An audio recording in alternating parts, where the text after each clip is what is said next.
Good.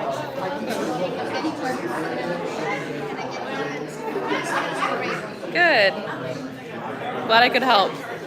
I think I have the device rotated wrong.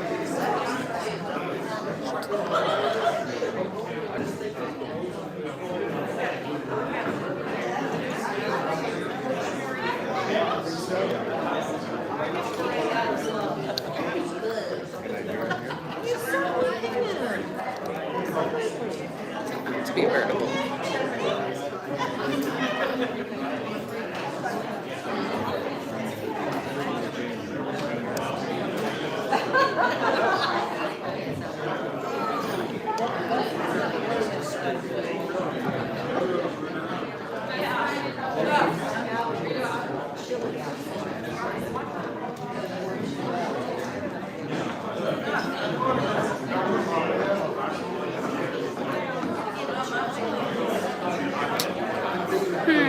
Try not to knock over your coffee.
And there was a psalm this morning. What was the psalm number? 40. 40. And any of y'all familiar with the band U2?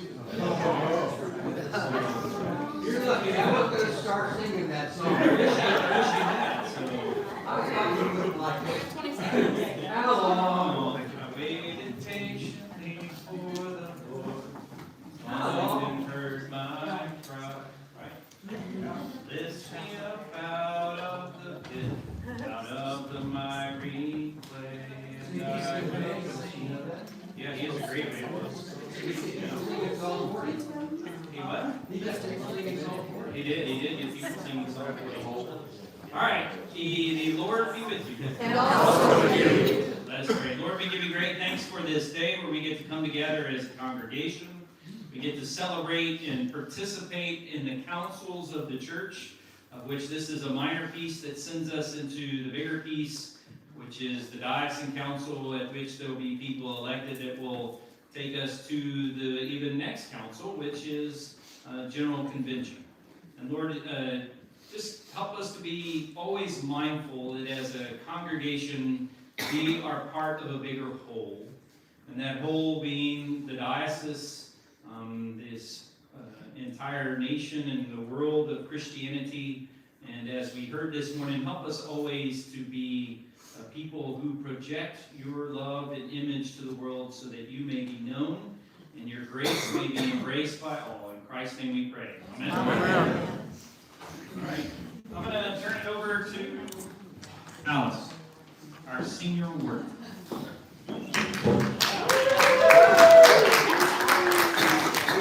Okay. Thanks, everybody. We're going to use this, I guess. Yeah, Make sure. Okay, good. We have some exciting things to talk about today. I don't feel like, all of you are here. I'm not standing up here alone. I'm really, really pleased. We've had 2 gatherings as the vestry for 2023 already. And both of them, I'd say we got a lot done and we laughed a lot. So it was a good start to the year.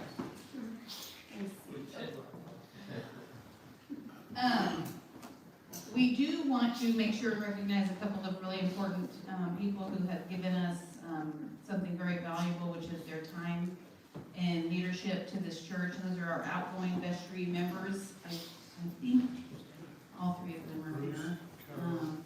Okay, yes. Can I have each of you come up here? Mr. Bruce Howard, Carol Linker. Carol here? Yes. Come on, Carol, come up here. And also Adrian Quintanilla, see here? Got a spread.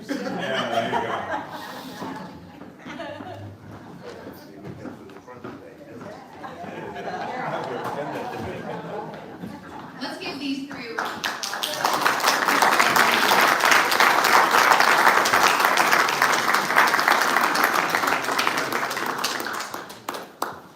It was a lot of time, and all 3 of these I know were on the vestry during the pandemic time when we were trying to figure out, what do we do now with church. So obviously giving them their time and their brains, but most importantly their hearts for St. John. So thanks for that. I would be remiss if I did not mention one other person, really, really important to the process that's going to be. She wasn't on the vestry, but she was a very, very important part of the team. She was at every meeting. She kept all of the notes and the records, and just kept us administratively on track. And she also kept us giggling, which I love. So Miss Shelley Howard was the clerk of the vestry and has ended her time, but we do want to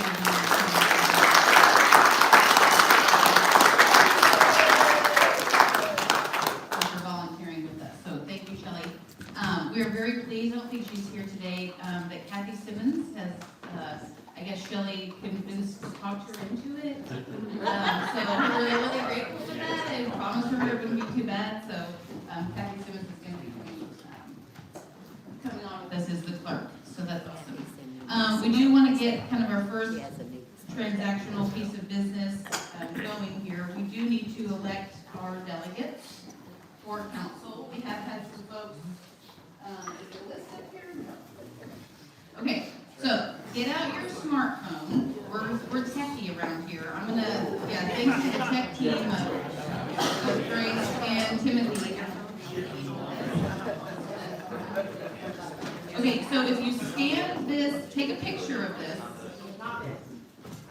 I am being watched at all times. Here we go. Thank you. Okay, so scan this. And the list should come up. And as you're doing that, I'm going to read the people on the ballot.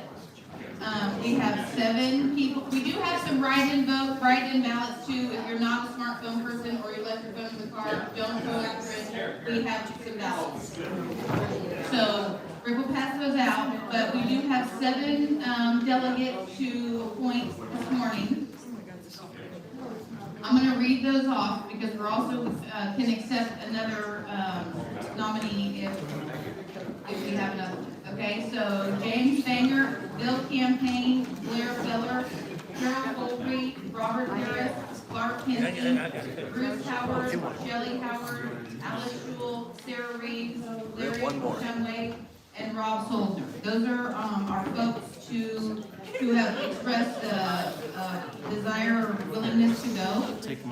Do I have any other nominees to add to this list? Great, nominations list. We're still passing out the. Okay. 7. And special thanks to the tech team, led by Grace, supported by Timothy, for everything that you see that is in any way technological today.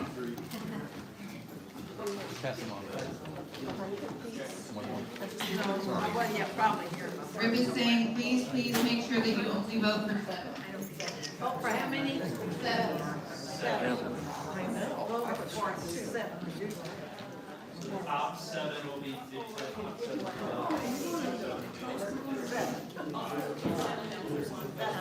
So, What do you need? the 7 people with the most votes we will note those who diocese as our delegates. The rest will also be welcome to go as alternates.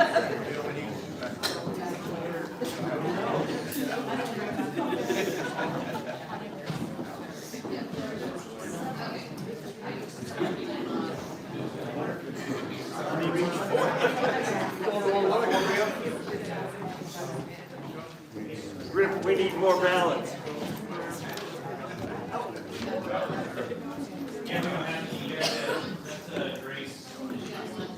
Here, we need. The devices aren't limited to one vote, so if your neighbor used their vote to vote, you can scan again after they do and share.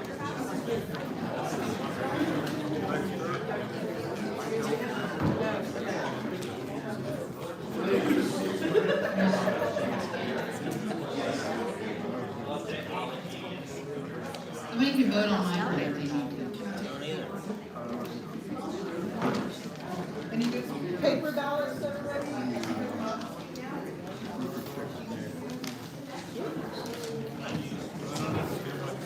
So we're not going to announce the delegates this morning. We're going to collect all the votes and make sure that's been done correctly. We'll let those delegates know and then let everybody know soon this week. Okay. Everybody continues to do that. Let's move on. As all of you know, I'm going to keep talking even though y'all are talking. So,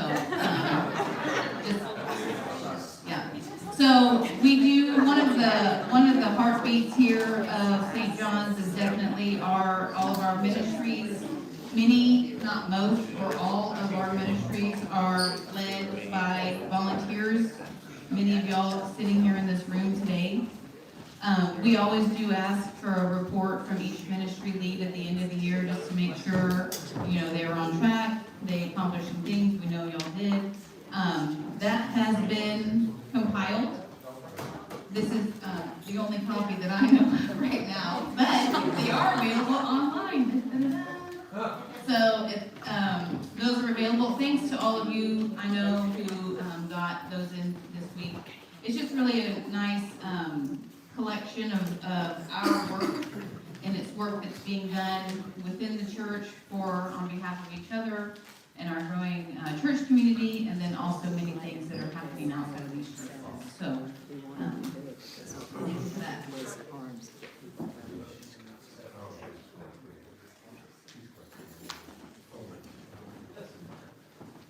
Okay, this is a business meeting, so, we do need a motion and a second to adopt the reports, and, I'm gonna say this, I'm sure Rick has reviewed in detail each of them, and I think we can go on his, yes, on his good, word that the reports are in good standing. So can I have a motion to accept the reports?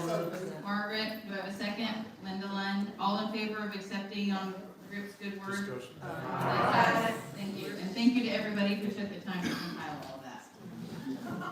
Ask if there are any opposed. Any opposed? Good girl. Discussion. We can't get away with anything around here. Okay. I'm excited to talk to you about some things, because like I said, we've had some good meetings and some good laughs. And every year, we, as a vegetable, I can't say every year, because this is my third year, but the last 2 years, we've had some goals, that we have adopted as a vestry team, along with Rip, and, we, use those goals to guide our conversations. In fact, last year, it was actually on the agenda where we, kind of, to hold ourselves accountable for what we told you all we were gonna be working on this year. We made sure that those were on our agenda, and we looked at them every time. We may not have needed to go into detail about everything every time. Sometimes it was a lot of detail, and sometimes it was like, yep, we're moving on that, let's keep going. But it really is a nice way to guide our conversations, hold the vestry accountable, and to let you all know what we're working on. And I think that we're gonna be working on some really neat things, this year as the vestry. As before I go into the goals, like, these are not just things that we just came up with out of the blue. They're really a very informed set of goals that we're looking at for the year. So, a couple of things that were really big influencers on this. As you all know, we did participate in the Everybody Counts activity over the summer. We heard from a lot of you what some of your priorities, your wants were, what were some of your spirituals, maybe that were, how are they being met well, what were some things we needed to work on. So we definitely took the opportunity to use that information to inform some of our goals. Just as a little bit of a reminder, lots of you talking about wanting engagement out with each other, outside of just Sunday morning worship, development of small groups. I think that was probably one of the most popular items that came out of those discussions. And in that, further development of our youth and children's programming, taking a hard look at our music ministry, which Rick gave a update on this morning, and then overall a real adherence to our Episcopal tradition and our Episcopal liturgy. So we have taken that really into high regard. We've also taken the time to think about, as a vestry, what is our role here? What are we, as 9 volunteers who love this church and who love you, what are we here to do? And what are we here to do today, looking for the future? So I think that in light of all of those things, in light of the fact that, St. John's and New Braunfels are both growing entities, we really feel like, as the vestry, one of our core responsibilities is responding to that growth and planning for it for the future. So there's things that we need to do today, right now, that is in response to just more people being here, doing church maybe a little bit differently than we have before, just only from the pandemic, not from an orchard perspective. Looking at what do we need to do? What do we want to do? Who do we want to be? Thinking about it aspirationally and looking toward the future and planning for that. And we're looking at that both in terms of our people assets, which are our biggest financial commitment every year, and then also our capital assets, both very important and have to be given attention to and really do work in tandem with each other. So, I'm gonna kind of talk about not each vestry's member specifically, but we've all taken on a role this year as the 9 of us.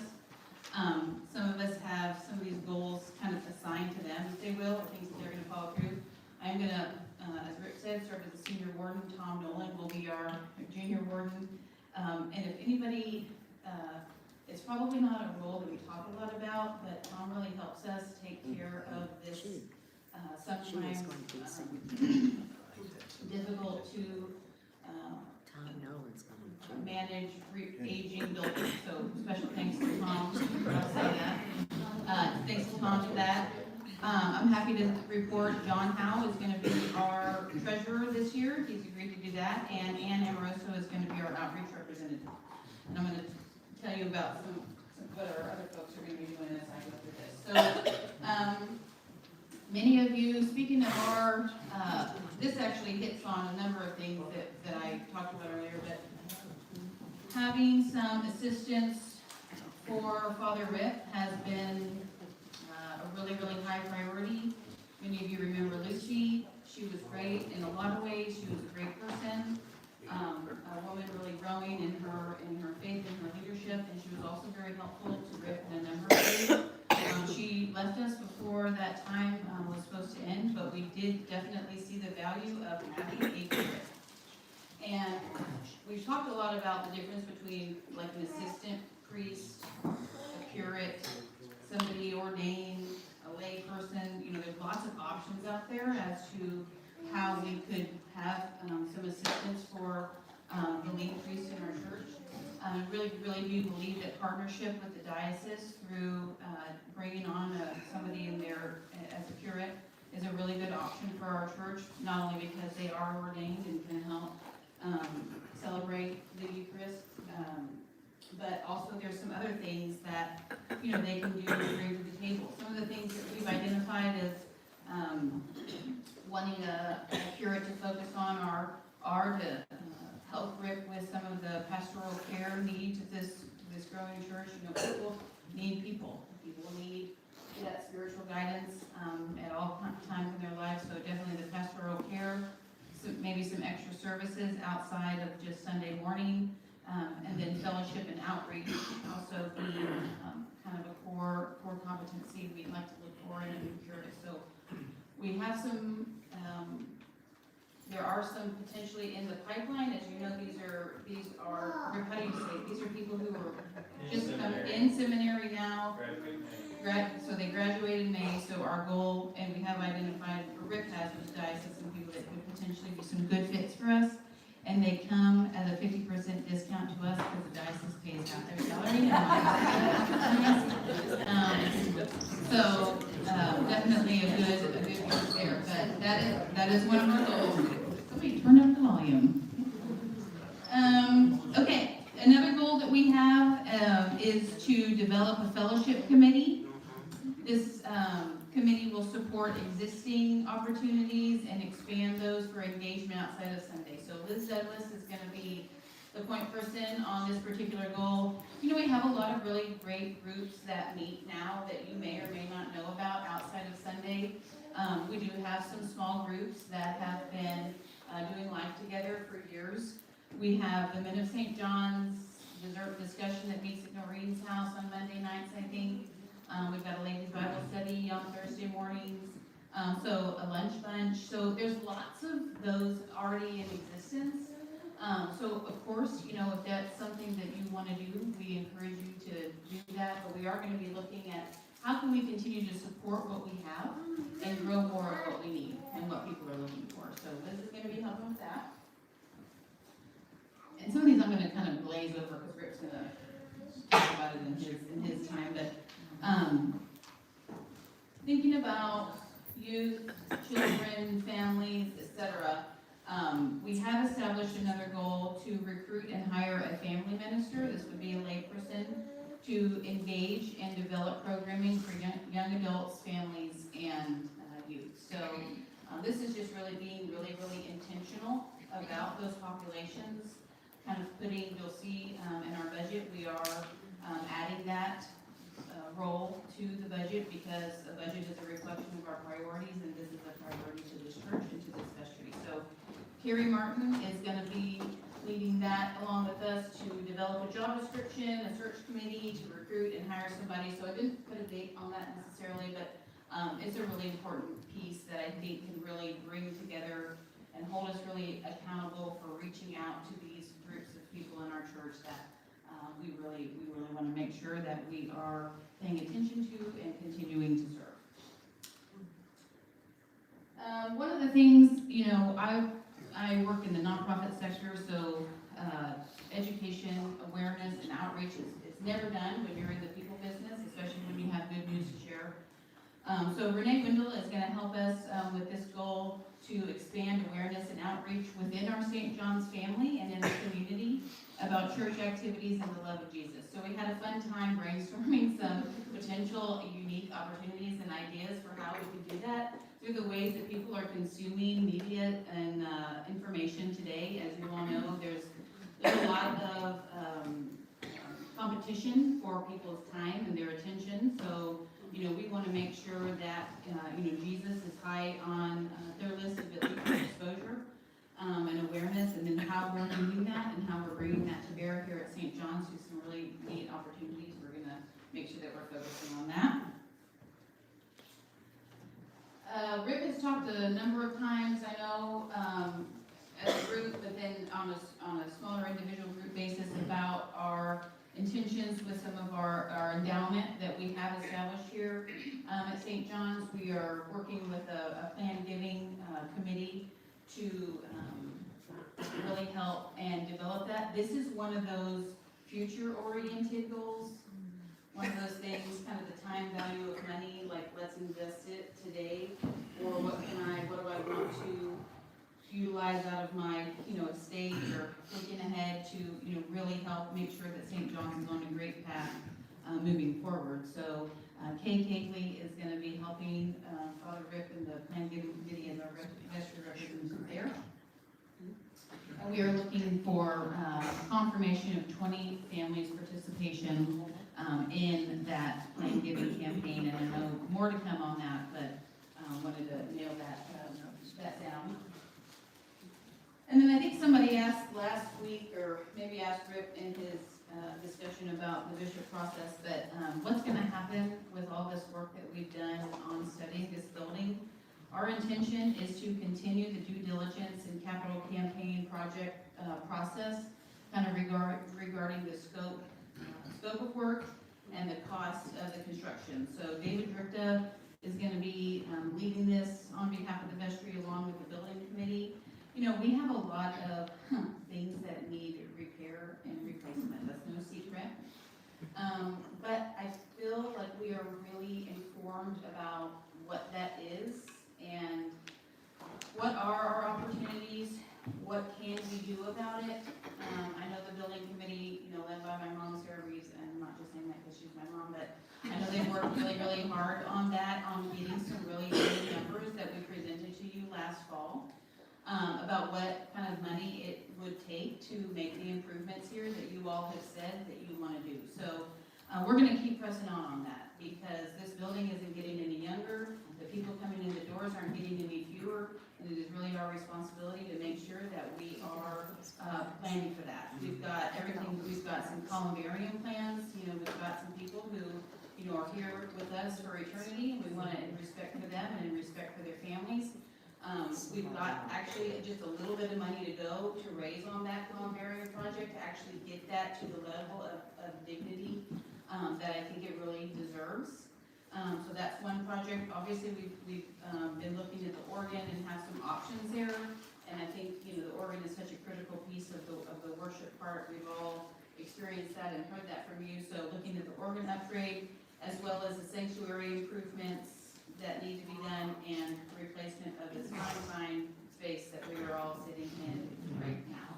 So we're pressing on that. It'll take time, but we want to take the time to make sure when we ask you for an additional investment through a capital campaign pledge that it is really informed. And it is exactly what we need. We don't want to waste any time and money, but we do want to plan correctly.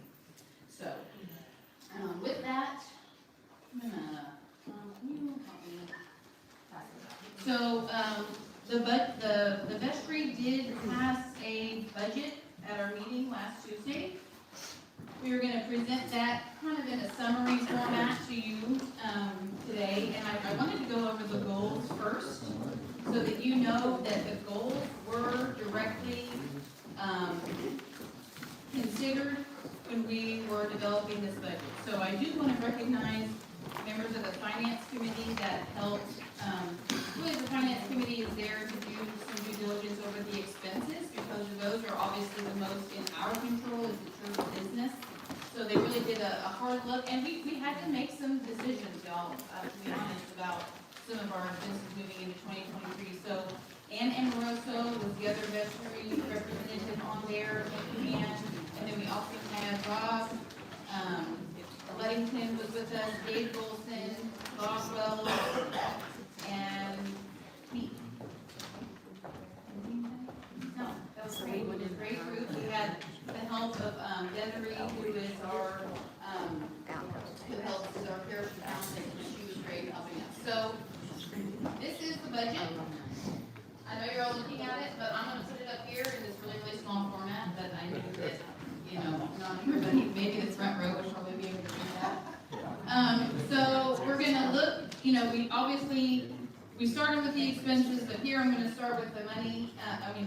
With the income, we had $712,815. Actually, that's 95% of what was pledged. That's how we always budget it. We take what's pledged and then assume that we would collect 95% of that, because we want to be responsible in our budget.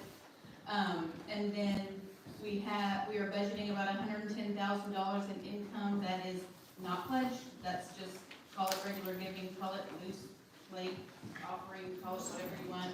Just not people who are giving, but they didn't pledge necessarily to give it. So that's awesome. I appealed to some of you last week, and Rick did too, on a one-on-one basis with some, about pledging, and y'all definitely responded. And I'm sure your eyes are going to the bottom of the page, and you'll see that number looks a lot better than the number that we talked about last week. So, but you will see that that's the income that, you know, can we just have an applause for that really quick? All of that money that, those are the funds from you.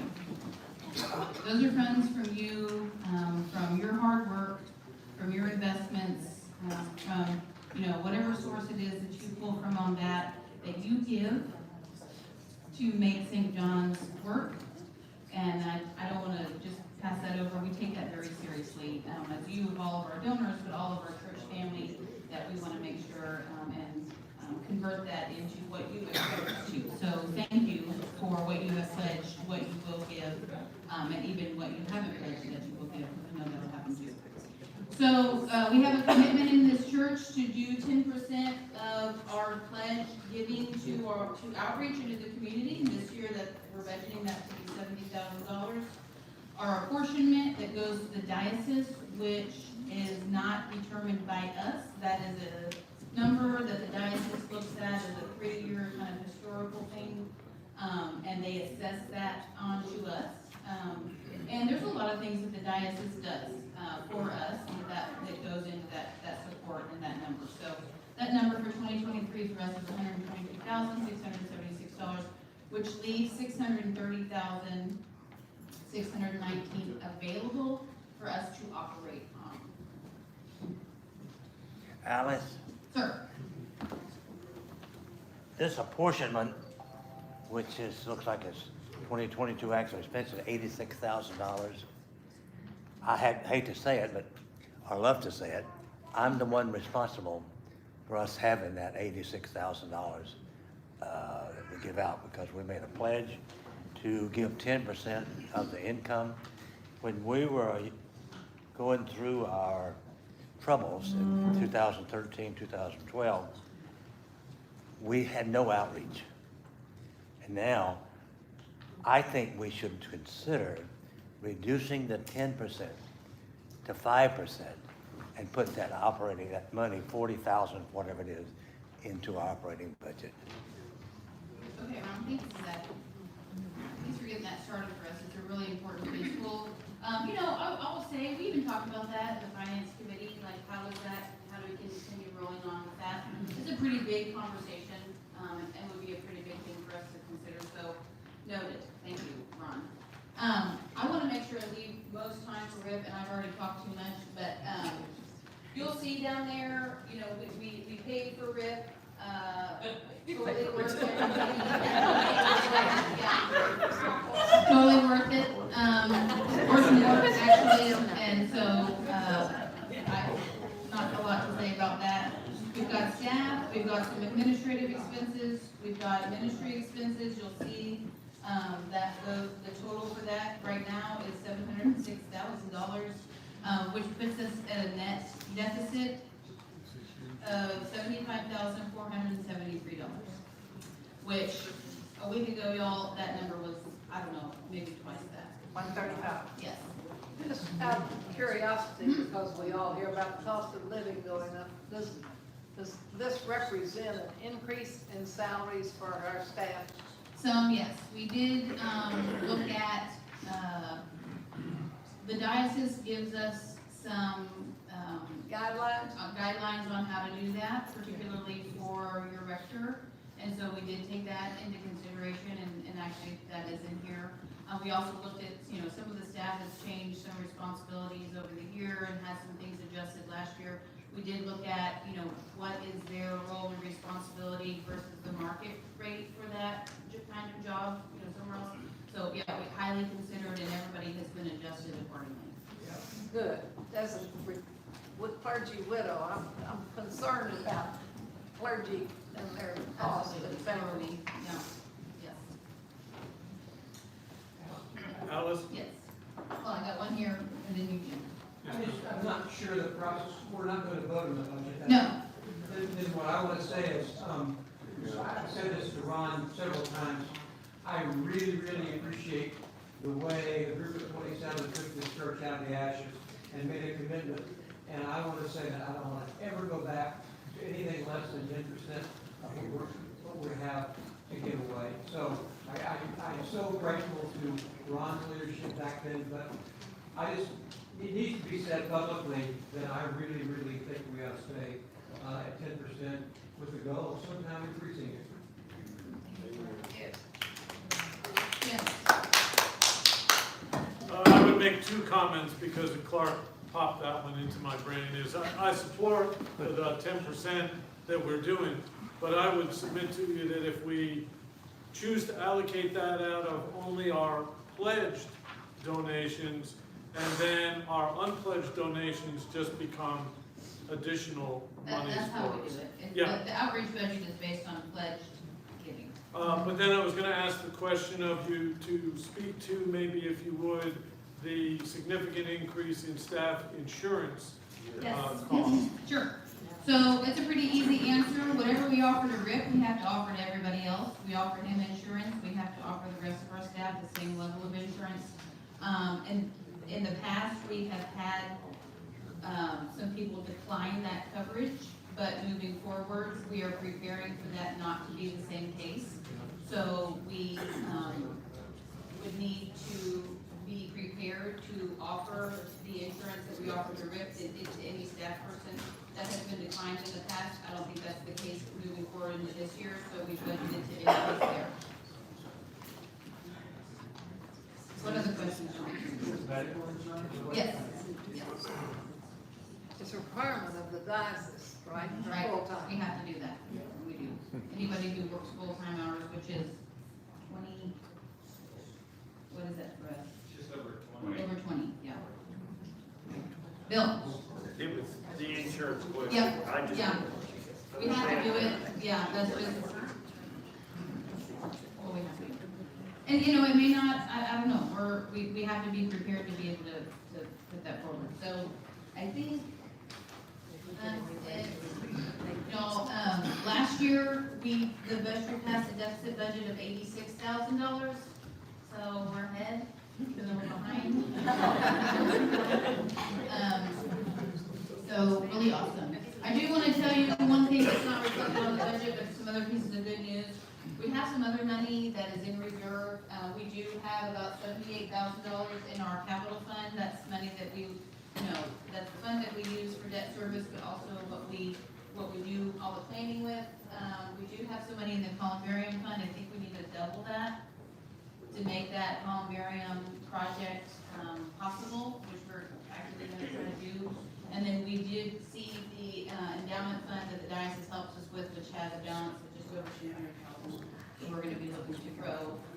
With one of the pieces in mind, thinking about the outreach, that if we could get the endowment fund to be at a point where it's churning off some money through interest in money that's saved in the market, that can help subsidize that outreach piece.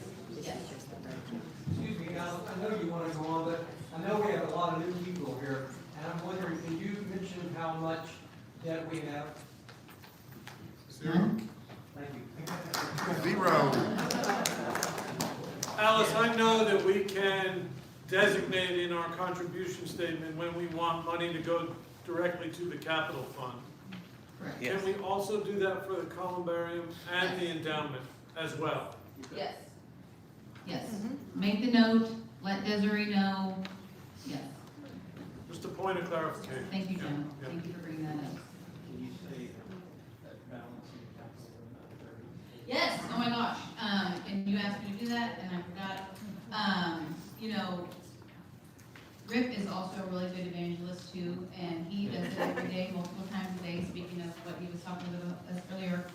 I'm probably gonna get part of this wrong, but the spirit of it is right. So I think Rip was a significant, presence in a couple's life toward the end of last year.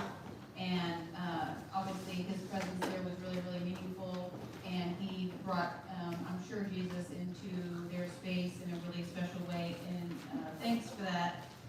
They gave $30,000 to Rip, at the end of last year, and, we placed that into the capital fund to help, the future of the church. But it was a really nice gift that somebody gave, but obviously that was, he didn't ask me to say it this way, but I am gonna say it that way. That because of the man that he is to people's lives and the spiritual guide and the meaningfulness that he brings all the time, we benefit from that in a lot of ways, but very significantly, financially, these folks made a significant $30,000 gift, and thanks for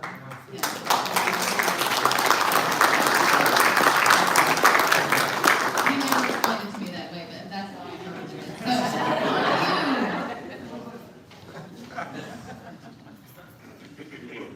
I just did their wedding. That's a big deal. Just, I didn't say $30,000.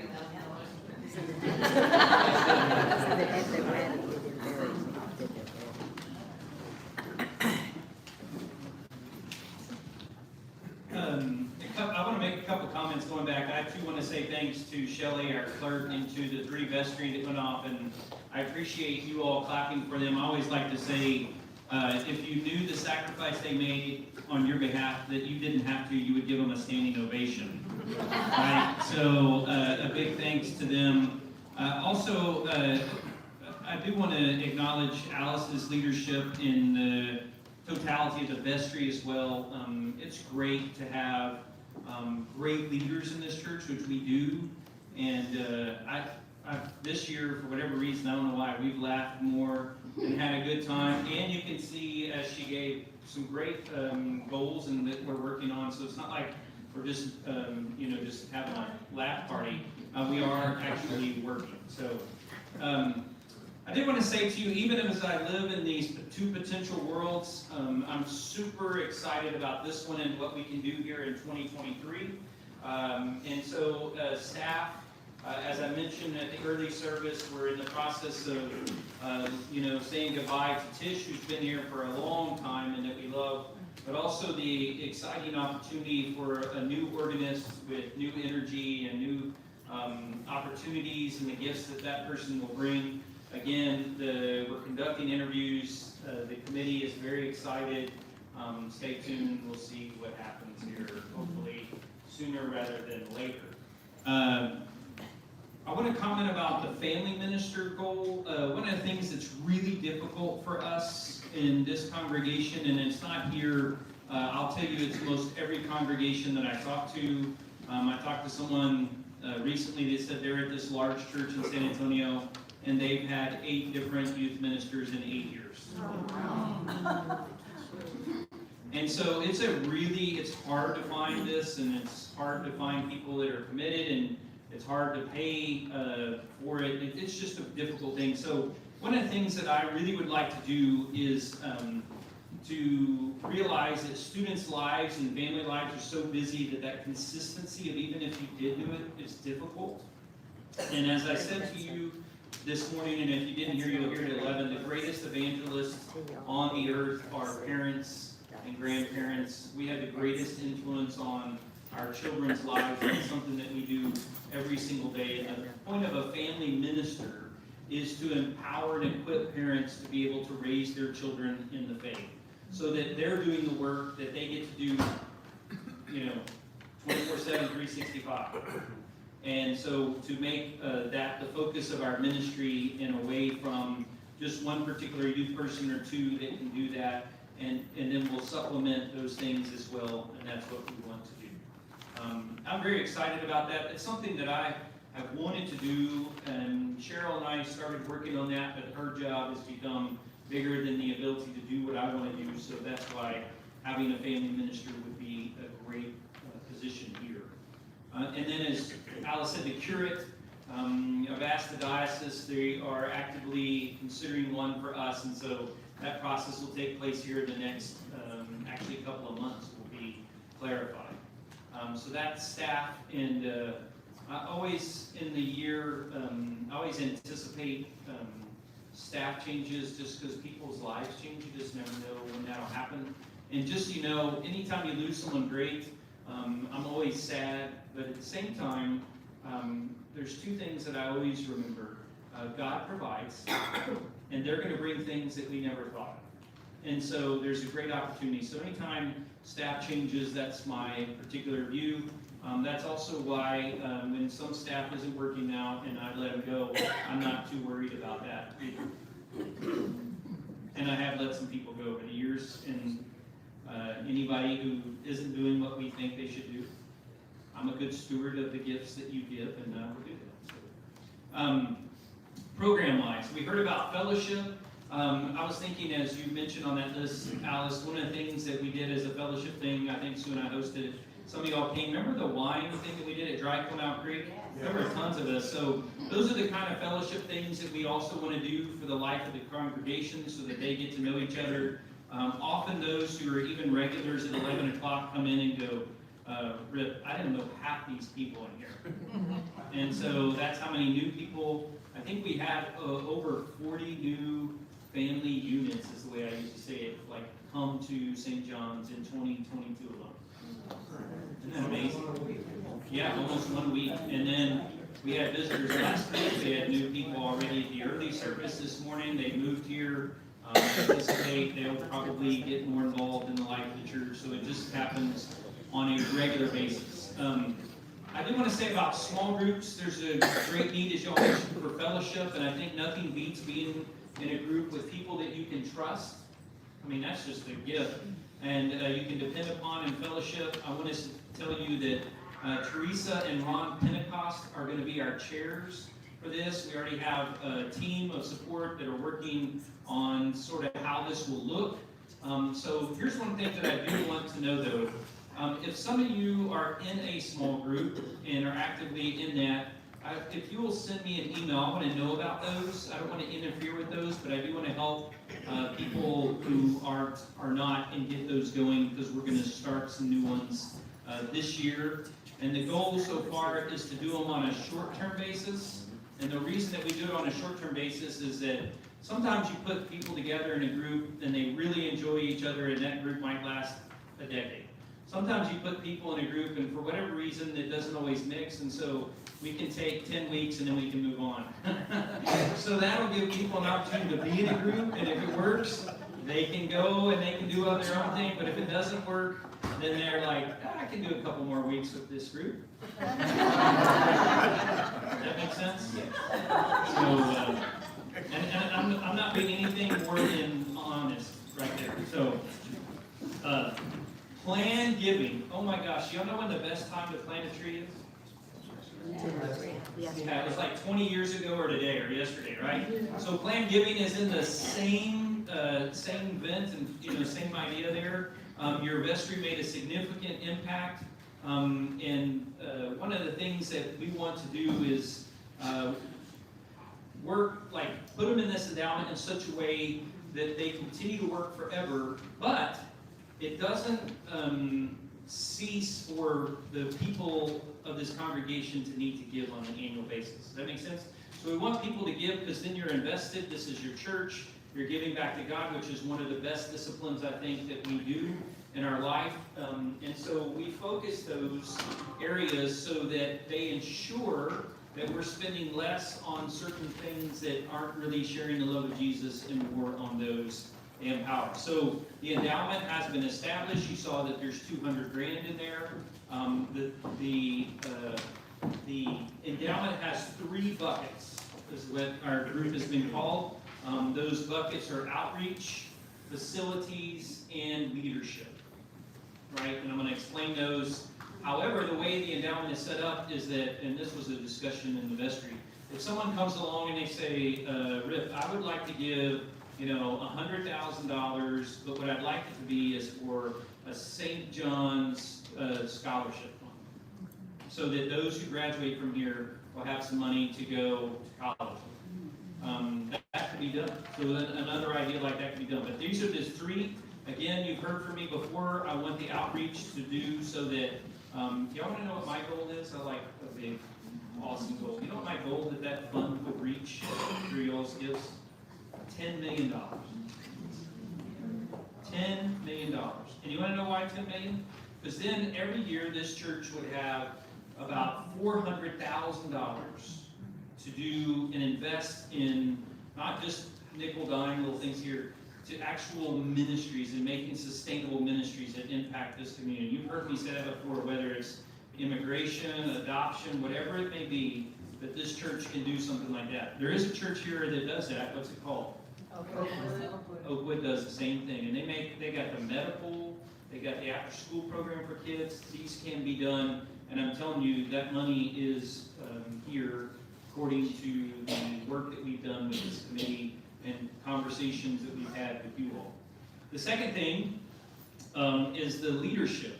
In hiring and retaining leaders, even in the last 3 years, that number has gone up significantly because there just aren't as many people working, and you're going to have to pay more to keep them. And so, just to give you an idea of what we need, we can afford a curate, which you saw in the budget would cost about 25 grand in 2023.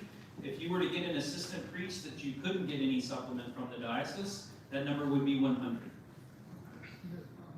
And you can see, we're already at 75,000 deficit.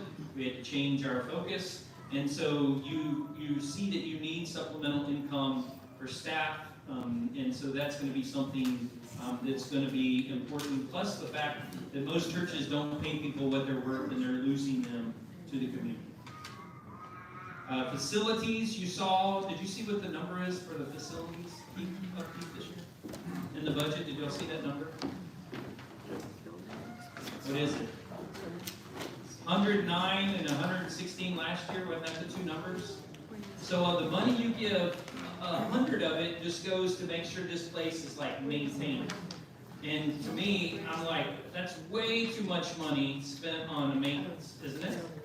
And not nearly enough money spent on sharing the gospel of Christ. And so we calculated in our vestry meeting, that was closer to 70, so I don't know what the other 30 is. But again, if that ministry fund grows, now more and more of our efforts go towards reaching out and sharing the good news, and staff that can do that in ministries as opposed to keeping up a building. Wouldn't that be great? Yes. Yeah, you know what the utility bill is this year? It was $40,000. Is that ridiculous? Yes. All right, so make plans today with your estate. That's what I'm saying. So we do turn out the lights. we're very careful. We do a lot of things. We got most of the thermostats tell you where to keep it, things like that. All right, I believe that we could have 50 families that would participate in this. The committee asked me just to narrow that down to 20 this year, and then 10, 10, 10. And it would really impact it. So here's the things I'm going to ask you. If you've already done this in your will, it's done. Someone said in our vestry meeting, I've already done it, you don't need to talk to me. And I said, oh, no, you're the first one I want to talk to. And here's why. Because the church needs record that you've done that so that we reach our goal. And it's not a commitment, like you don't make this, you say it to us, and then you're bound legally. It's just for our information. Does that make sense? So if you've done that and you're going to do that, please let us know. If you're thinking about it, and you want to know more information, whether you probably tell me or not, we're going to invite you anyway to some gatherings that we're going to have that talk about how this is going to work in some detail. And just really want you all to consider doing this. One of the things I want to tell you is that Sue and I have a friend of ours. His name is Fred Klubius. Fred is an attorney. He has gone from working with Jeff Davis. The only number you need to know is? Thank you. But she made it, and now is turned to probate after his wife and mother-in-law were coming home from Dallas on 35 and killed tragically. And he said, I know better than anyone how important it is to now have a will and have plans and do all this. You think you live and you're safe, but if you don't have plans, it creates a lot of trouble. And so he's going to work with me and Sue. Sue and myself, one of the things that we're going to do is give 10% of our estate to St. John's. We're going to give 10% of it to the Diocese of West Texas, and we're going to give 80% to our children. And we are of the belief, this is mine and Sue, if our children can't live off or take that and use it well, the 80% that we've done something wrong as parents. Right? Both of my children have Roth IRAs and have had so since they were 19 or 20 years of age. They give to them. Mackenzie's the only, well, Mackenzie has a little bit of debt, Hayden has a little bit of debt, but they will soon be out of that debt, and then they will be fully funding their retirement. So they're not going to need us to carry them through, which is really nice. So I really do encourage you all to do that. And again, if you can help me and let me know, then that puts you in that number, and then you can be a part of our group, so you can be excused if you're already good to go. The last thing I want to do, which I always love to do, is say thank you to you all. People ask me, why is this church great? It's because y'all. Y'all are the volunteers, you're the leaders, you do the ministry. There's so much that you do. It's what makes this place what it is, and I'm thankful to be a part of it. Also love to say thank you to my staff and all those who helped, like Grace making the first time electronic votes, which created quite a murmur in here. That was fun.